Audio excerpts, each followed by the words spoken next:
Egaa gaaffiin qabsoo Oromoo kun deebii argachaa jiraate maddi rakkoo nageenyaa Oromiyaa kun maalidha?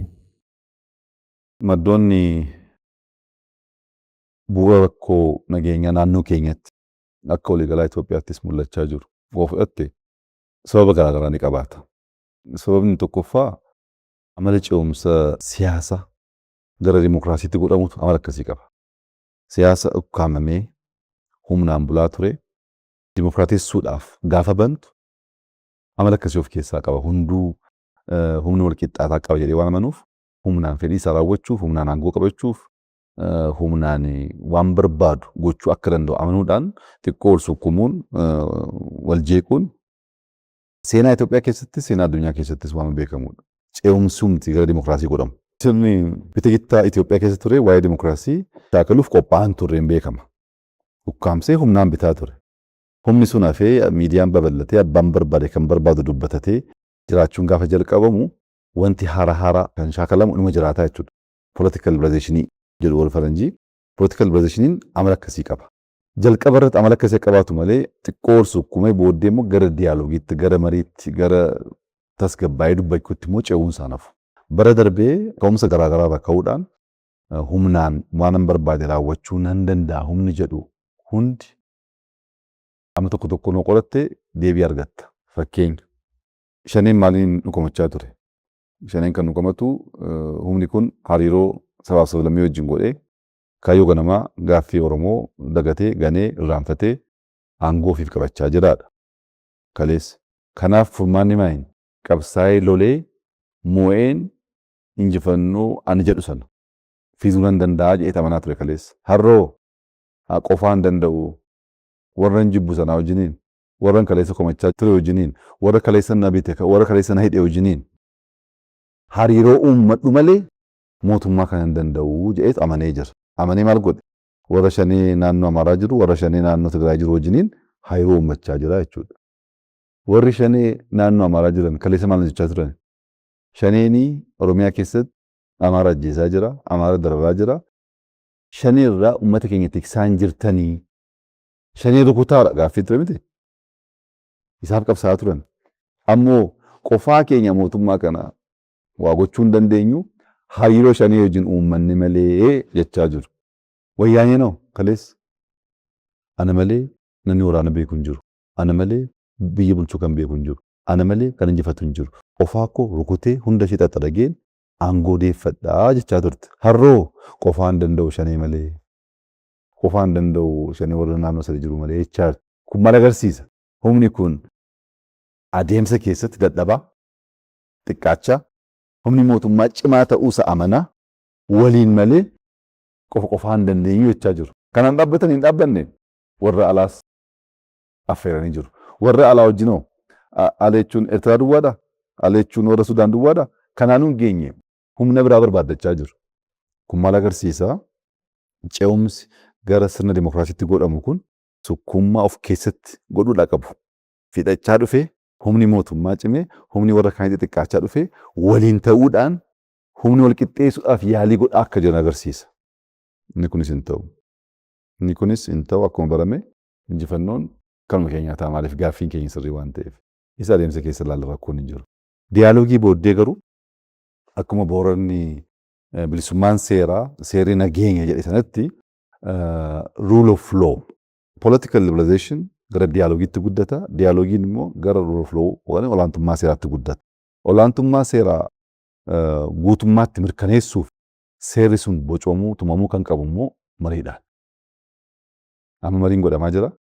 Marii kana keessaa seerri ba'u kun anas siis isa kaanis akka bitutti tumama. Seera sanaan buluun kan fedhii namoota baay'ee ta'uu ni mala. Maaliif namoonni baay'ee mari'atanii fedhii isaanii baay'ee saammatee waan dhufuuf sana booddee dubbiin tasgabbaa'aa deemaa jechuudha. Gaaffiin akka maddaatti ilaalamu keessaa tokko ce'umsa siyaasaati. Inni lammaffaa jijjiirama wiirtuu aangooti.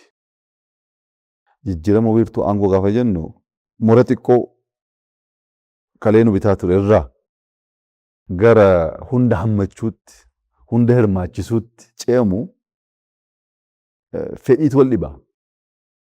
inni murni xiqqoo kaleessa bitaa ture waa hunda to'atee waa hunda saammatee waa hunda qabatee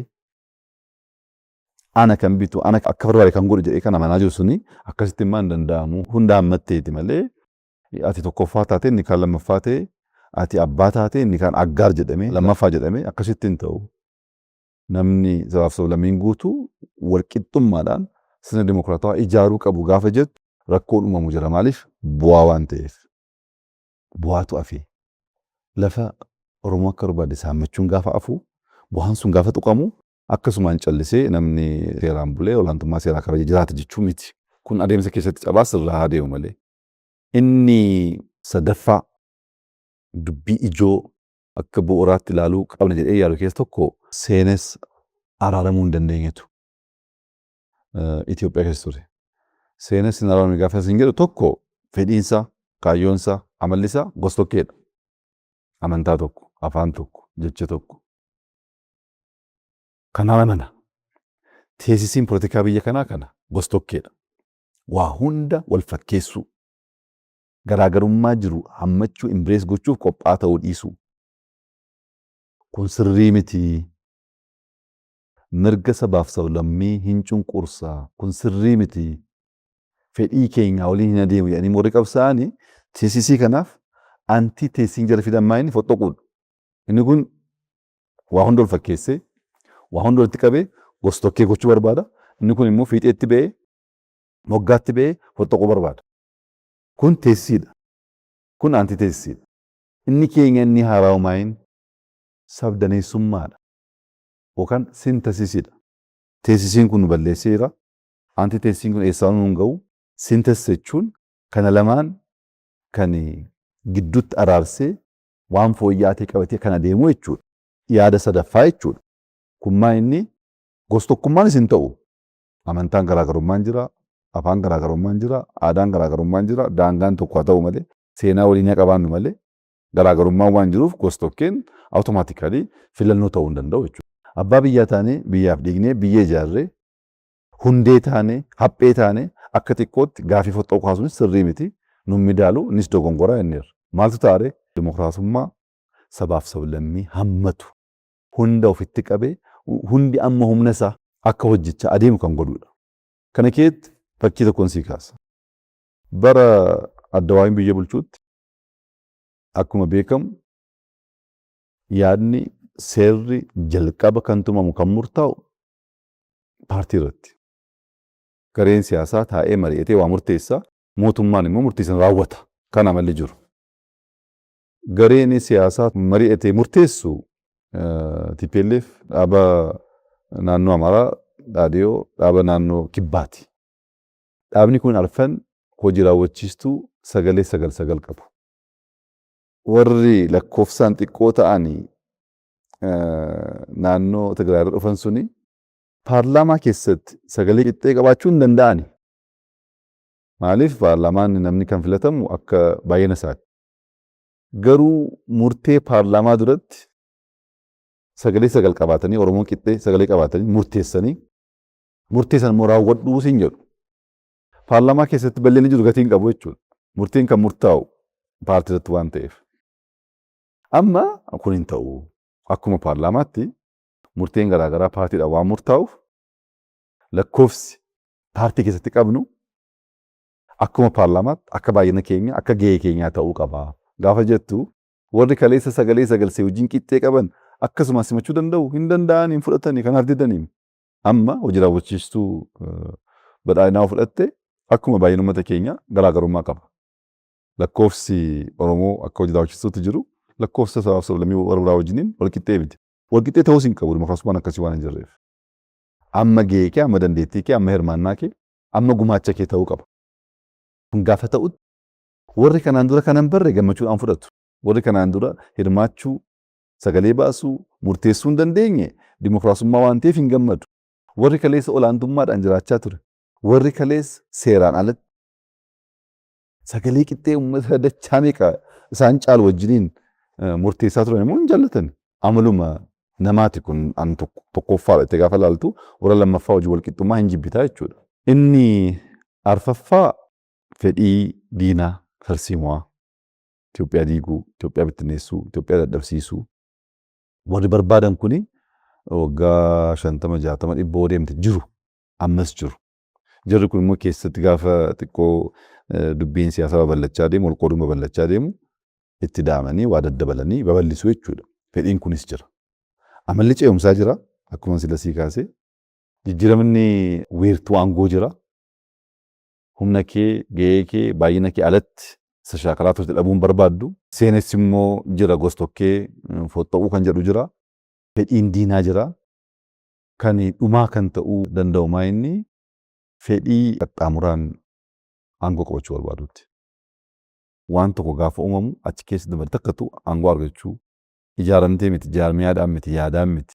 Cabaamte gaafa argamu ariifattee saammachuu barbaadda. Kun immoo dubbiidhaan duwwaa miti kan ta'aa ture.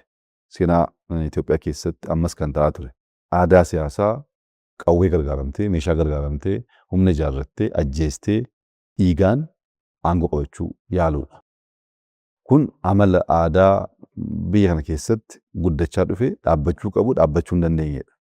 Kanaaf immoo galtee kan ta'u warra fedhii diinota tarsiimoo ta'e, diina biyya kanaa ta'anii bara dheeraa jiran immoo kana fayyadamaniitu babal'isanii itti gargaaramu.